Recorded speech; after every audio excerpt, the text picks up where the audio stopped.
11 million pounds of steel, and not 1 pound of it arrived at the mine already assembled.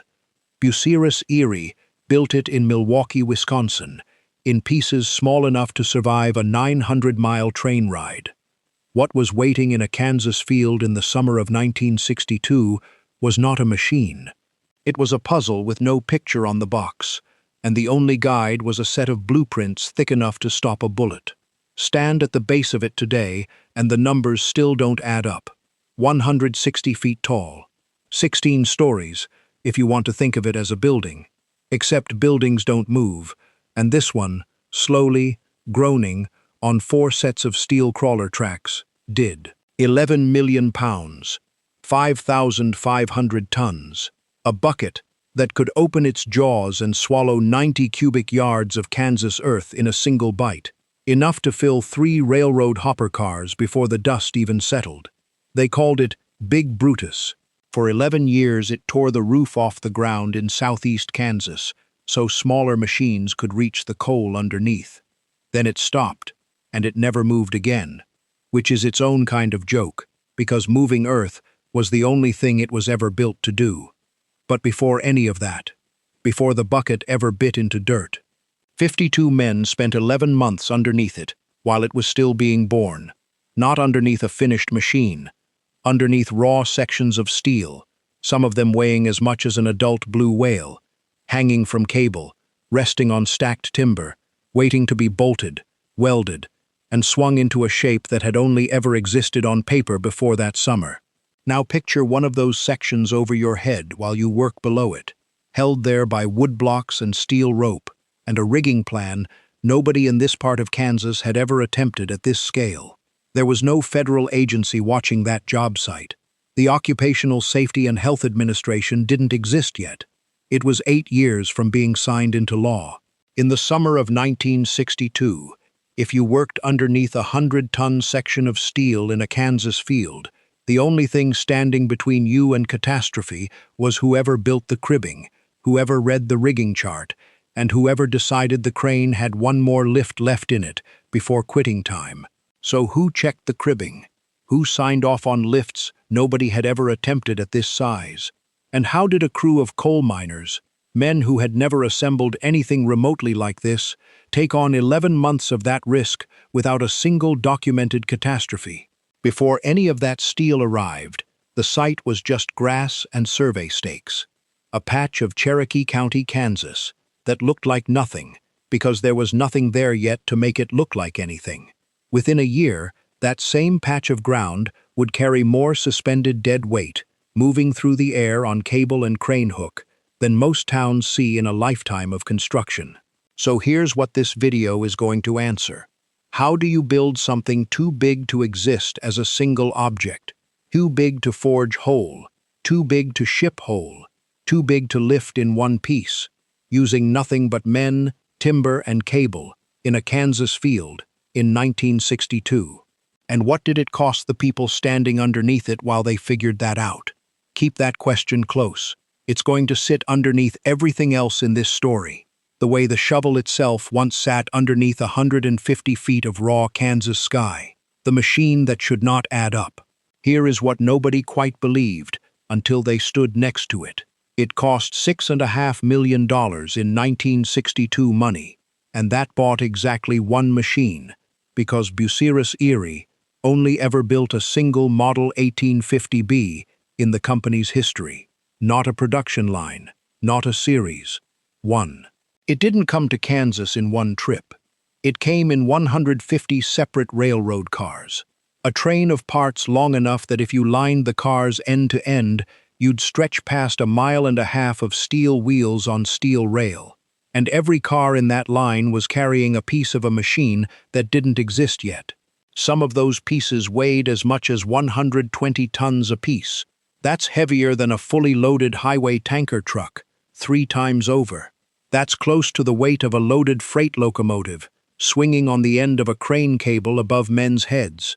The finished shovel needed 2 engines just to turn its bucket, at 3,500 horsepower each. Enough combined output to power a small town, and none of it came from gasoline or diesel. It ran on raw electricity, plugged into the ground through cable thick enough that a man couldn't close his hand around it, drawing current at 7,200 volts.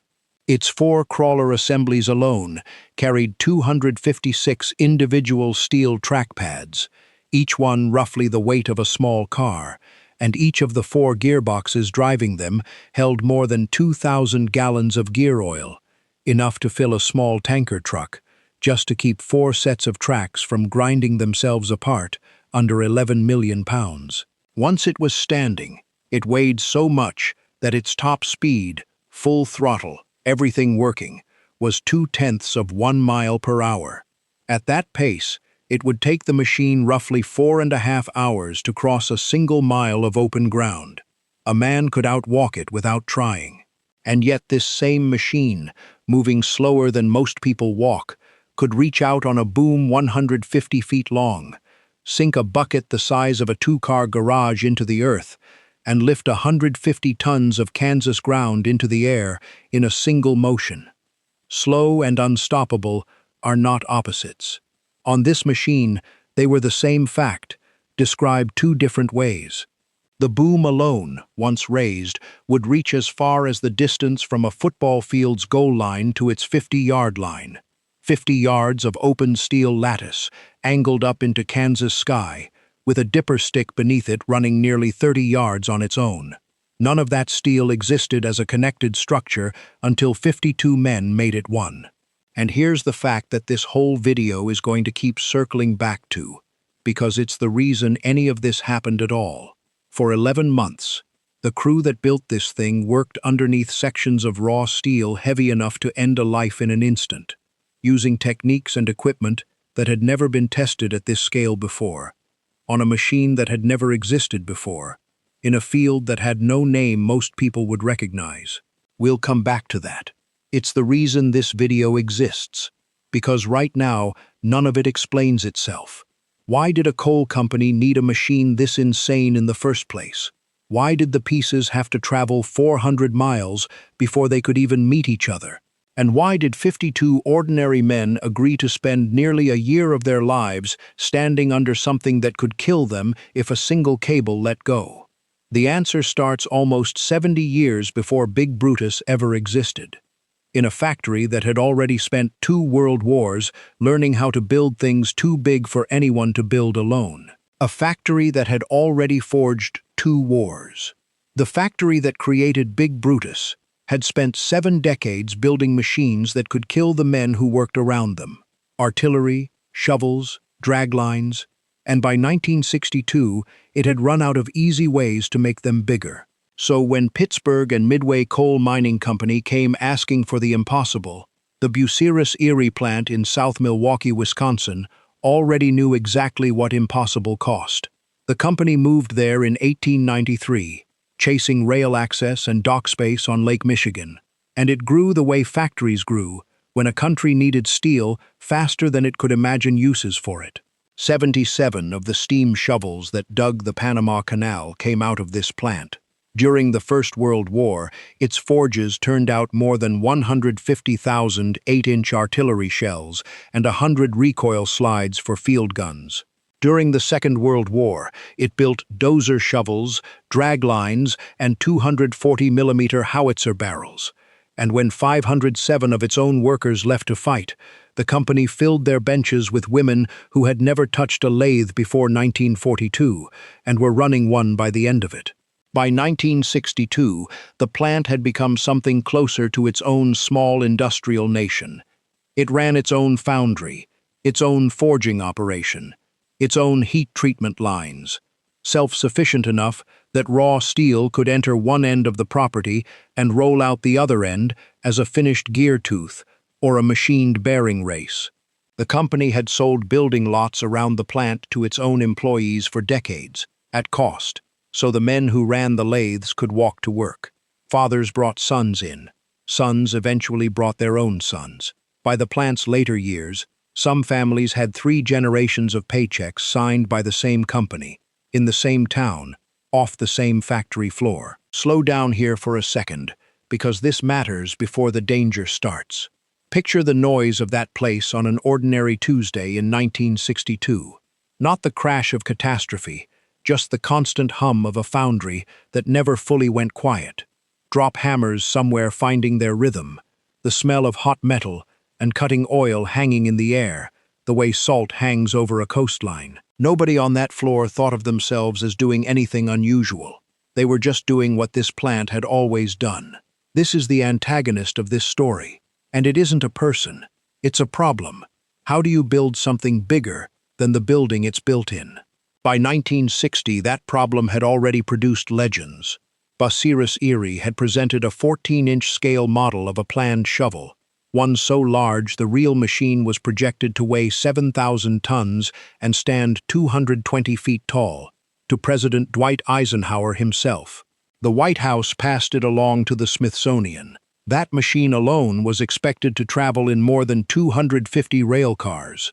This was a company that had stopped asking whether something could be built and started asking only how many rail cars it would take.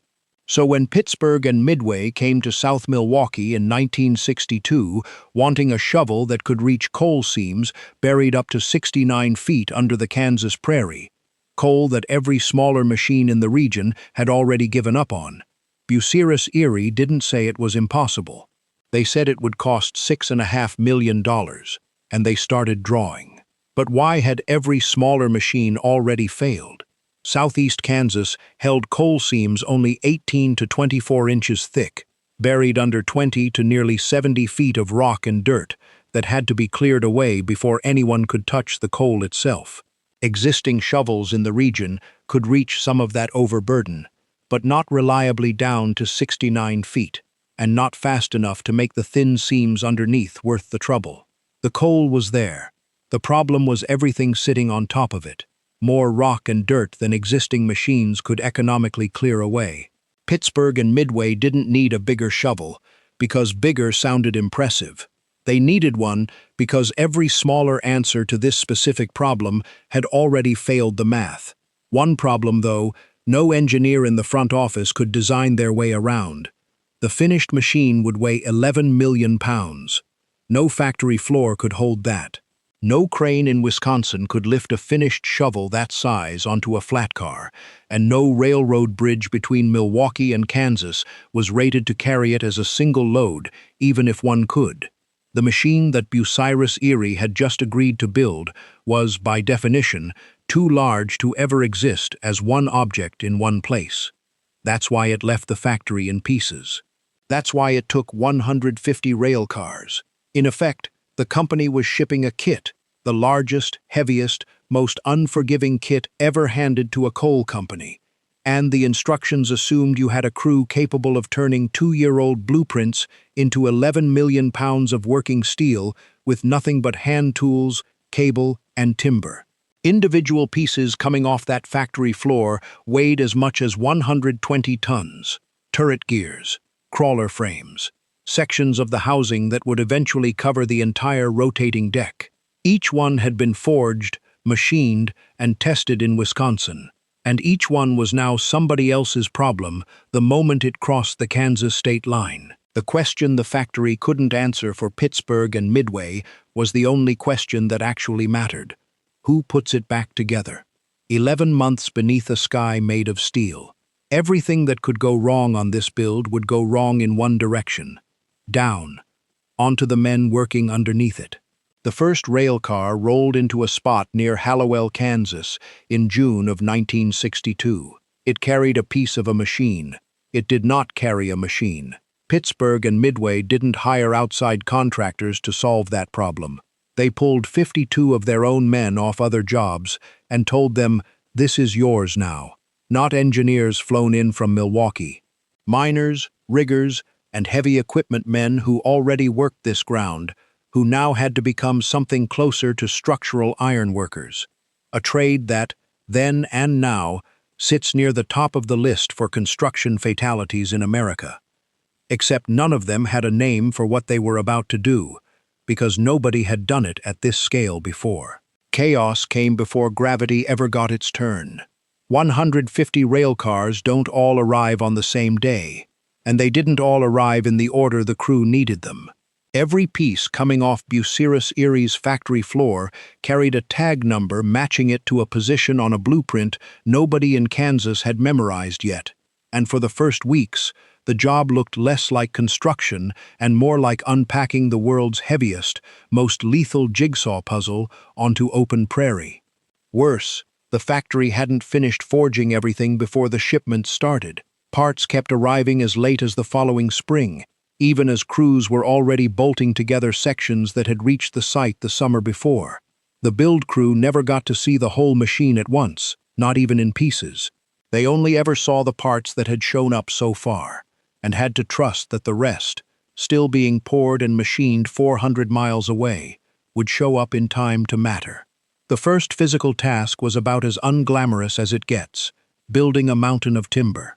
Before a single piece of steel could go up, the crew laid down what the job called cribbing, stacked wooden blocks, built box-style, layer over layer, strong enough to hold tens of thousands of pounds of steel in exactly the right position, while cranes and come-alongs did the slow work of walking each section into place. This was the fight underneath every other fight on this build site.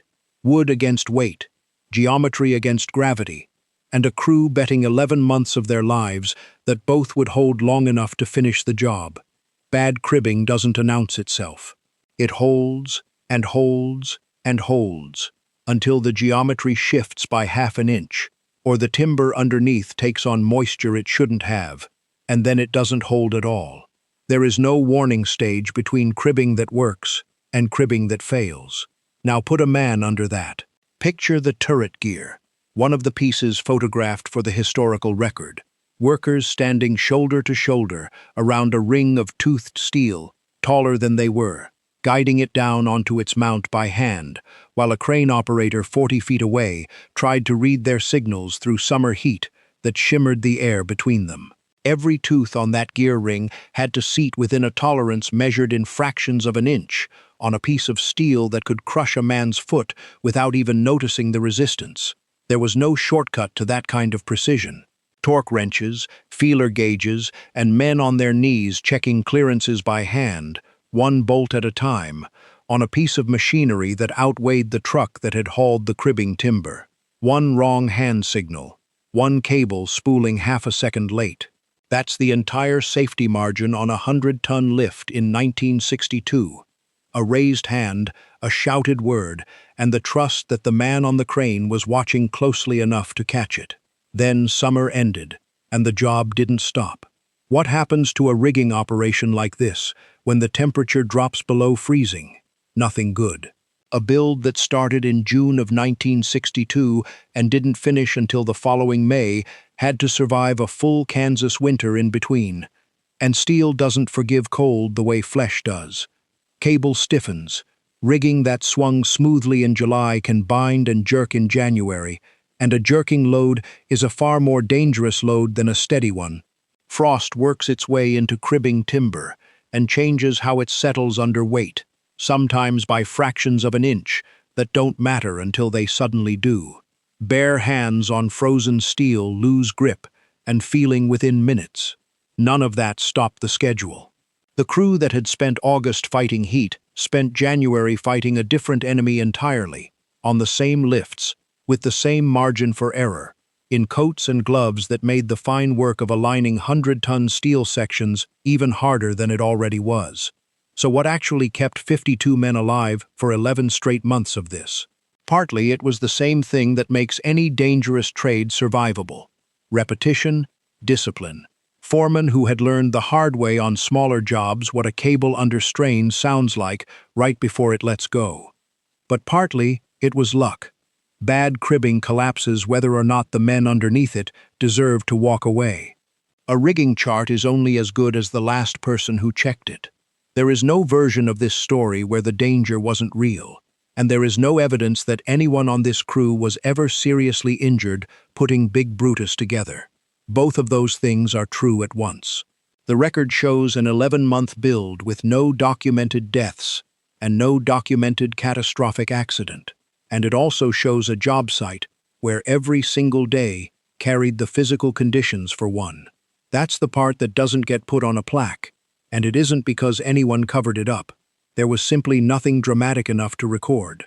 No disaster, just 11 months of ordinary men doing extraordinary, dangerous work correctly, over and over, until it stopped being extraordinary and just became the job.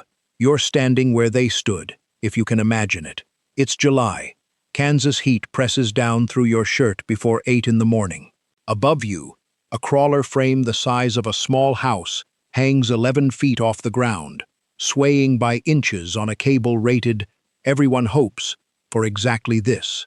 Your job for the next 6 hours is to guide it into position with your hands and a length of rope, standing close enough to touch it, close enough that if the cable let go, there would be no time to run. You don't think about that. You can't. You think about the bolt pattern, the alignment marks somebody chalked on the steel that morning, the foreman's voice telling you left, easy, hold. That's how you survive a job like this. Not by forgetting the danger, by getting so good at your task that the danger becomes background noise. This wasn't construction the way most people picture construction.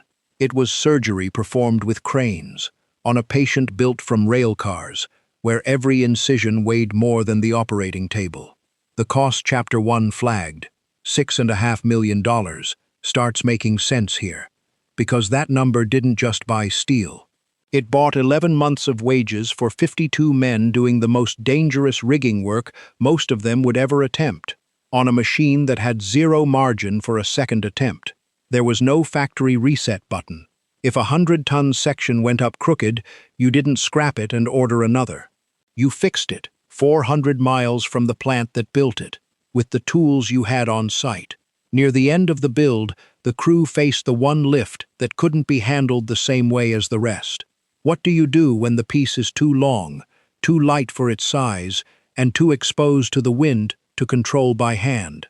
The boom, 150 feet of latticed steel, longer than the field goal posts to midfield stretch Chapter 1 already put in your head, had to go up as something close to a single unit, hinged at the base of the machine's body and walked upward through the air until it locked into its working angle. A piece with that much steel and that much open lattice doesn't behave politely in Kansas wind.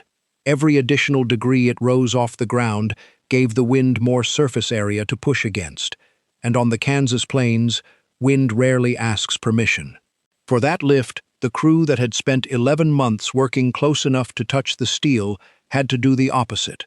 Back away, hold guy lines from a distance, and watch 150 feet of raw structure rotate slowly upright against open sky, trusting cable and counterweight to do what proximity and hand signals had done on every smaller piece before it. It held.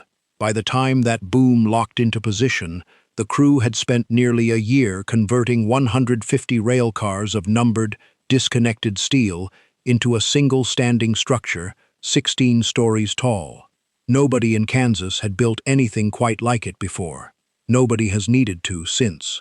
Here's the number that still doesn't sit right, even now. 11 months, 52 men, and not one of them was doing the same job on the same day twice. Every lift was slightly different from the last, because every section of this machine was a piece nobody had ever hung before. There was no muscle memory for this build. There was only the last lift, teaching you barely enough for the next one. The machine that came out the other side of that field didn't look like a puzzle anymore. It looked like it had always been standing there, which is the strangest thing about watching something impossible get built. Once it's finished, it stops looking impossible. It just looks like a fact. 3 men and 15,000 horses.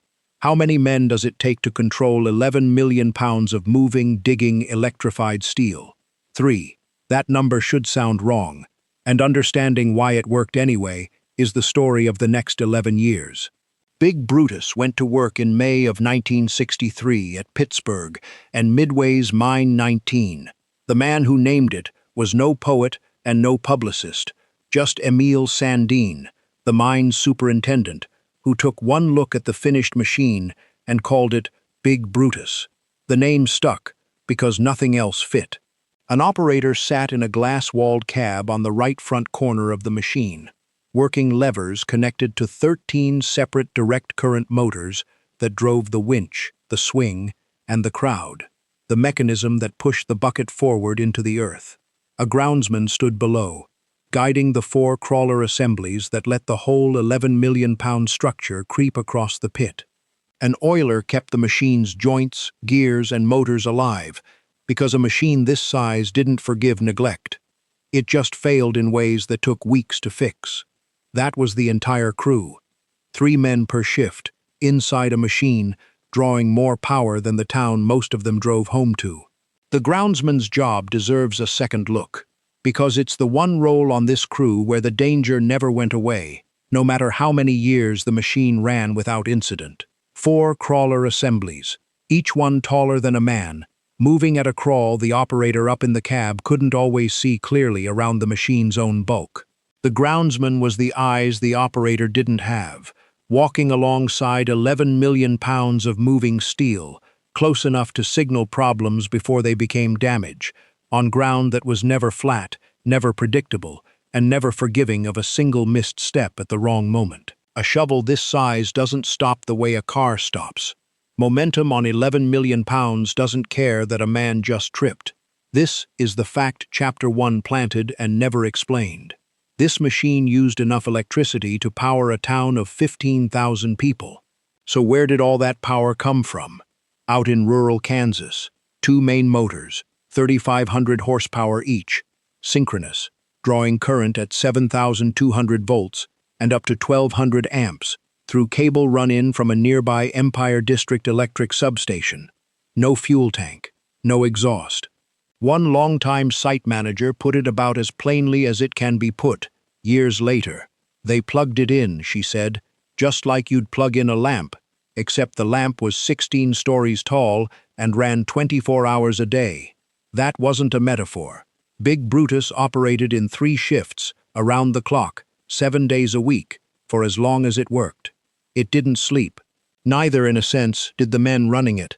Every cycle of that bucket, bite, lift, swing, dump, took about 55 seconds, and inside those 55 seconds sat 90 cubic yards of rock and dirt, weighing up to 150 tons, hoisted as high as 110 feet in the air, and swung out as far as 150 feet before the operator opened the dipper door and let it fall. 55 seconds, day and night, for 11 years. Do that math, and the number gets almost meaningless. Millions of individual bites, each one controlled by a man with 2 hands on a set of levers, each one capable of catastrophe if the swing carried too far, if the load caught wrong, if 13 motors that had been running without rest for a decade decided this was the day something gave. The crawlers alone were their own kind of monster. 4 separate assemblies, each riding on steel track pads, 256 of them across the whole machine, each pad roughly the weight of a small car, each gearbox packed with over 2,000 gallons of gear oil, more than 40 bathtubs worth, just to keep the metal from eating itself alive under that kind of load. Each crawler had its own 250 horsepower motor. The machine didn't so much drive as it negotiated with the ground beneath it, one grinding, deliberate step at a time. And for all of that power, only 2 places on the entire machine were air-conditioned: the operator's cab and the small crew room next to it. Everywhere else, the catwalks, the gear rooms, the space around those 13 motors, was Kansas summer heat trapped inside a steel shell, or Kansas winter cold, doing the same thing in reverse. The oiler's job, keeping joints and bearings alive on a machine drawing this much current, meant working inches from live 7,200-volt equipment in conditions that never let a man forget how exposed he was. So did 11 years of that ever catch up with anyone? Hold that question, because the answer says something about danger that most disaster stories never get to say. This is where the danger changed shape. It stopped being about falling steel and became about routine, the particular danger of doing something genuinely lethal so many times that it starts to feel safe. High-voltage electrical systems don't become less dangerous because a crew has worked around them for years without incident. They become more dangerous because familiarity is exactly what erodes caution. Every oiler who ever reached toward that machine's internals was betting every single day that today wasn't the day 13 years of routine finally caught up with someone. The maintenance itself was its own quiet war. 13 direct current motors and generators, running 3 shifts a day for 11 years, do not stay perfectly aligned. Bearings wear, windings heat and cool, and heat again until insulation grows brittle. When something failed deep inside the machine's motor room, there was no swapping in a replacement part from a shelf down the hall. Someone had to climb into a space built for machinery, not people, next to equipment that might still be carrying a charge, and work by feel in gaps too tight for 2 hands and a flashlight at the same time. A shovel this size doesn't get fixed quickly. It gets fixed carefully, by a man willing to work close to danger for as long as the repair takes, because the alternative is a machine worth $6.5 million sitting idle while the crew figures out how much they're willing to risk to get it moving again. It mostly wasn't. The record doesn't show a body count at Big Brutus. What it shows instead is something almost stranger. An 11-year run of 3-man crews working inside a machine built to move mountains, at voltages that could stop a heart, at heights that could break a spine, day and night, without the disaster this kind of setup seems built to produce. That's not because the danger wasn't real. It's because, mostly, the people running this machine respected it enough not to find out. Not every danger at Mine 19 belonged to the shovel either. The mine itself killed people the ordinary way mines do, through the daily grind of hauling, loading, and driving equipment across a working pit, year after year, no falling steel required. That's a story this video will come back to before it's done. Remember that fact from Chapter 1, the one about 52 men underneath falling steel for 11 months. That was the build. This was the job after the build. A different danger, quieter, spread across 11 years instead of 11 months, and no less real for being less dramatic. The year the math turned against the giant. Big Brutus was designed for a 25-year working life. It got 11. So, what kills a machine that nothing on Earth could physically stop? The one force nobody could rig a cable against was economics. Not a mechanical failure, not a disaster. A slow-moving number that eventually made a machine capable of moving mountains not worth the electricity it took to run. The math had always been simple on paper. Big Brutus stripped away the rock and dirt sitting on top of coal seams 18 to 24 inches thick, clearing roughly a square mile of ground a year, so that smaller equipment could reach coal that regional power plants needed. For a decade, the equation worked. The coal recovered was worth more than the cost of clearing the ground above it. But the seams this specific machine had been built to reach were thin, 18 to 24 inches, and thin seams run out. As Mine 19's most accessible coal thinned toward its economic limit through the early 1970s, the cost side of that equation didn't move. Big Brutus still needed 2 3,500 horsepower motors running around the clock. It still needed 3 men on every shift, 3 shifts a day, 7 days a week. It still needed 4 gearboxes drinking gear oil by the thousands of gallons, and cable pulling enough current to light a small city.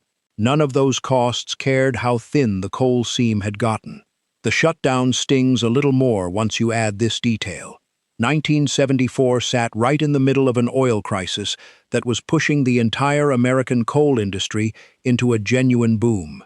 Oil shortages in the early 1970s drove utilities and industry back toward coal so fast that Bucyrus-Erie itself, the company that built Big Brutus, doubled its own manufacturing floor space within a single year just to keep up with orders for new machines. Somewhere in Wisconsin, in the very factory that had shipped Big Brutus south in 150 rail cars 12 years earlier, workers were pouring the foundations for the next generation of giants. The industry Big Brutus belonged to was, if anything, surging. It was this one machine, tied to this one coal seam that had simply run too thin, whose math had quietly stopped working while the rest of the business boomed around it. By 1974, the number on the wrong side of that specific equation had grown too large to ignore. In April of that year, Pittsburgh and Midway shut Big Brutus down, not because it broke, not because anyone got hurt, not because the industry had turned against machines like it. If anything, the industry wanted more of them, because the one coal seam this one machine had been built to reach had, through no fault of the machine's design, stopped being worth the cost of reaching it. This is the twist that turns a shutdown into something closer to a trap. A company that spends this kind of machine down to its economic limit usually has one more move left. Sell it, move it, put it to work somewhere the math still adds up. Big Brutus didn't have that option. It weighed 11 million pounds.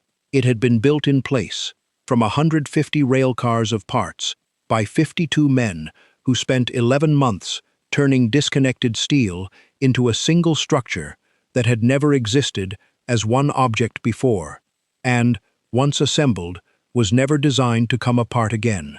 Moving it would have meant undoing everything that build crew accomplished in 1962 and 1963, cutting it back down into transportable pieces, trucking or railing those pieces somewhere else, and then finding another 52 men willing to reassemble it, at a cost that made the original $6.5 million look almost reasonable by comparison.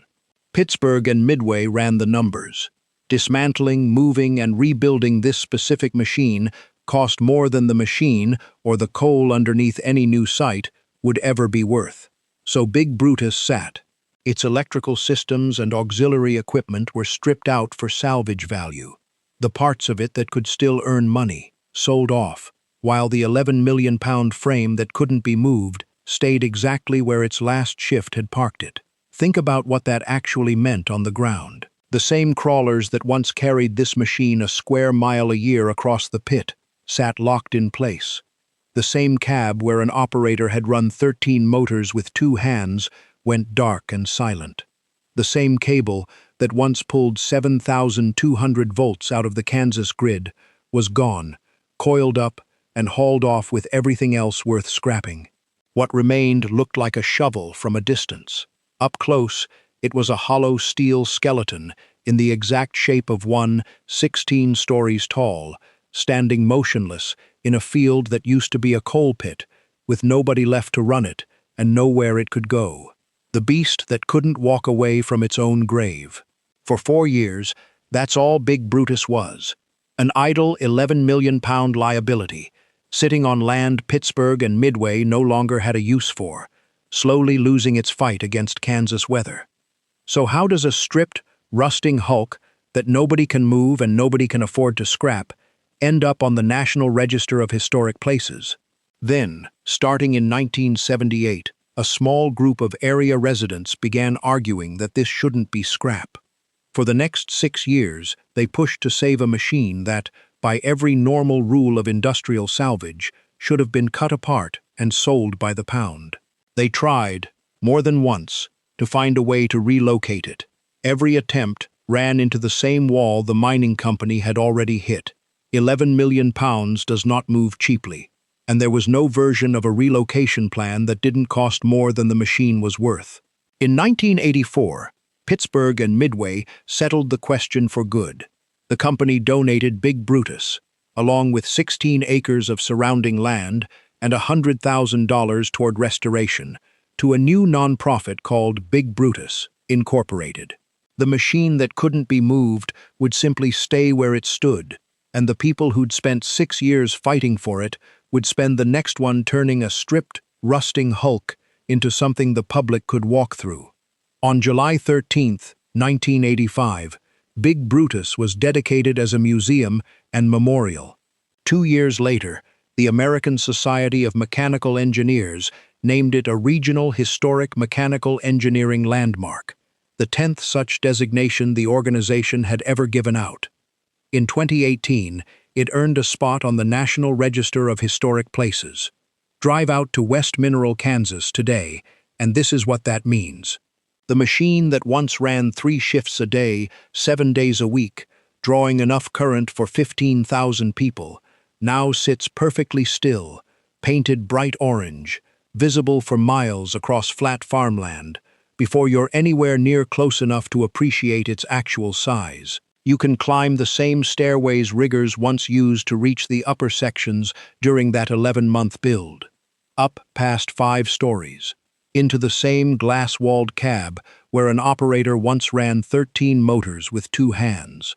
You can stand directly beneath the same 90 cubic yard bucket that used to swallow 150 tons of Kansas earth in one bite, and feel, for a second, exactly how small a person is next to a piece of machinery built at this scale. You used to be able to climb even higher, out onto the boom itself, 150 feet above the ground.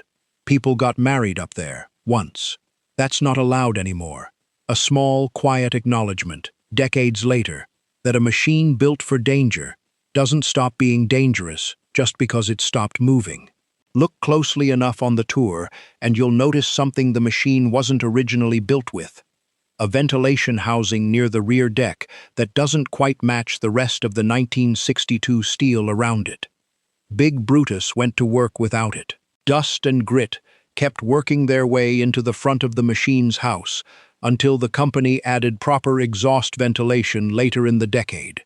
A small design correction born from 11 straight months of men finding out, the hard way, what this machine hadn't accounted for yet.